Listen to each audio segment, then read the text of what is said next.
Pagpayuhot, investigasyon sa iyong pagpayuhot sa cellphone sulod sa Cebu City Jail male dormitory gitak-upa na.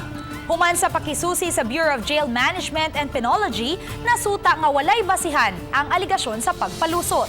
Matod sa usa ka kanhi piniriso nga sa dakong kantidad adunay palusot sa mga mobile phone sa maong jail facility nga mao'y gigamit sa illegal nga mga transaksyon. Ani ang report. 50, 60,000. Sa cellphone na. Kaya lang mga ordinary nga cellphone na mga Isa may mo palusot na. mga jimper yung malustar rin. Kini ang pasangil sa kanhi PDL sa Cebu City Male Dormitory nga 50 nga to sa 60,000 pesos ang ilang bayad bugti sa pagpasud sa mga cellphone sa jail facility. Sa higayon nga aduna may Greyhound operation, ang gitumbok nga mga jail personnel gipasangin lang maoy mangunay sa pagtago sa mga cellphone. Subay sa pasangil, mi pahigayon og investigasyon ang kadagkuan sa Bureau of Jail Management and Penology aron masusi ang pasangil.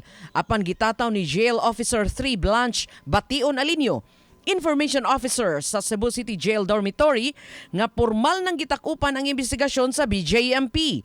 Iyang gipasabot nga silang tanan nga nadistino sa male dormitory gipaubos sa investigasyon ug nasuta nga why ni usa kanila ang nalambigit sa illegal nga kalihukan. Wala tay pangalan ma'am nga ni come out as involved sa kadto nga pasangil sa usa ka allegedly dati nato nga praso diri sa Cebu City Jail.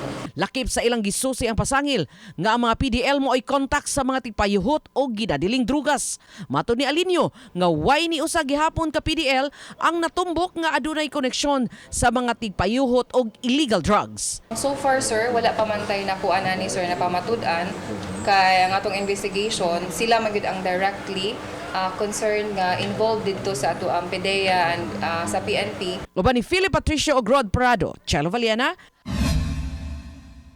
Balitang Bistak.